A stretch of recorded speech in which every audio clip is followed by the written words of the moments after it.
নমস্কার বন্ধুরা, চলে আসলাম আরও একটি রেসিপি নিয়ে। আজকে আমি তোমাদের সাথে শেয়ার করব চিংড়ি আলুর ভুনা। তো তার জন্য আমি নিয়ে নিয়েছি চিংড়ি মাছ।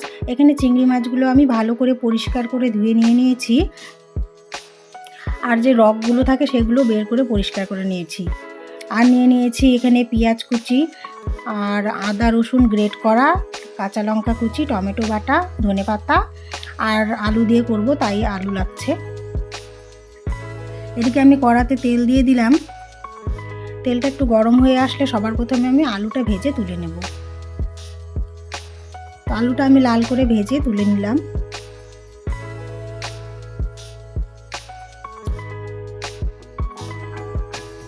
এবার ওই প্যানের মধ্যে আরও একটু তেল দিয়ে দিলাম, দিয়ে ওর মধ্যে আমি চিংড়ি মাছগুলো ভেজে নেব। চিংড়ি মাছগুলো আমি 2 মিনিট ভেজে নেব, বেশি ভাজবো না, খালি এপিট ওপিট করে নামিয়ে নেব।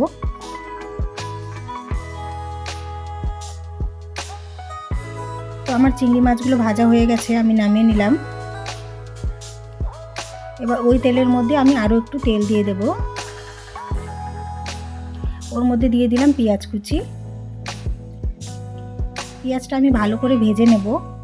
পেঁয়াজটা একটু নরম হয়ে আসলে আর একটু ভাজা হয়ে গেলে তার মধ্যে আমি দিয়ে দেব গ্রেট করা আদা রসুন।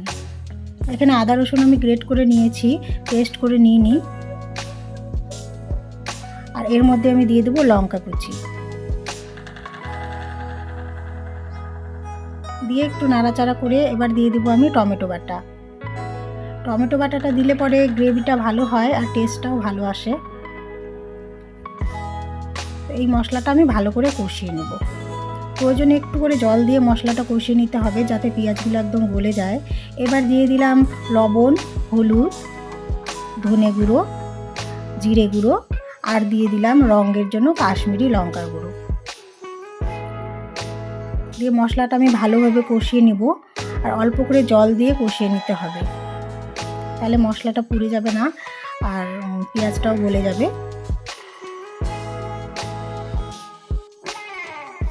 তো মশলাটা এভাবে আমি নাড়াচাড়া করে এর মধ্যে আমি দিয়ে দেব টুকরো করা আলুগুলো।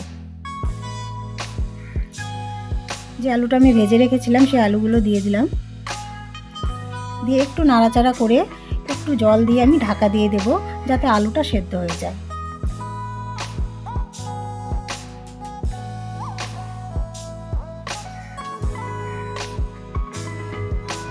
তো দেখো অল্প একটু জল দিয়ে আমি এবার ঢাকা দিয়ে দিব 2 মিনিটের জন্য, তাতে আলুটা সেদ্ধ হয়ে যাবে।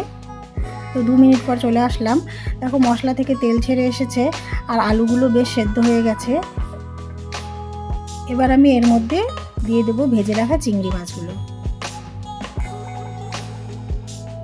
এবার সব ভালোভাবে মিশিয়ে নিয়ে আমি ঝোলের জন্য জল দিয়ে দিব 1 কাপ। আমি 1 কাপ এখানে গরম জল দিয়ে দিলাম। এটা গ্রেভি টাইপের হবে, বেশি ঝোল হবে না, তাই জলটা মাপ মতো দিতে হবে। তো আমি 2 মিনিট ঢাকা দিয়ে রাখলাম। 2 মিনিট পর দেখো ঝোলটা ফুটে এসেছে আর ঘন হয়ে এসেছে গ্রেভিটা। এর মধ্যে এবার আমি ধনেপাতা ছড়িয়ে নামিয়ে নেব। তো আমার আলু চিংড়ির ভুনা একদম রেডি।